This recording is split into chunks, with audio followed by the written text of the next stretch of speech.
भंडारा शहरात काल 22 एप्रिलच्या मध्यरात्रीच्या सुमारास एका रात्रीत चक्क 10 दुकानात चोरीची घटना उजेडात आली।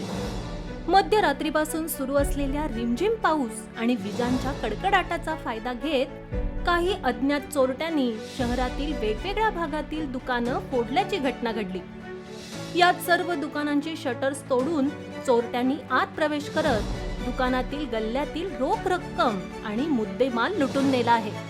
हा प्रकार सकाळी नागरिकांच्या लक्षात येताच त्यांनी याबाबतची माहिती भंडारा पोलिसांना दिली। एका रात्रीत घडलेला हा प्रकार लक्षात येताच पोलिसांना देखील मोठा धक्का बसलाय।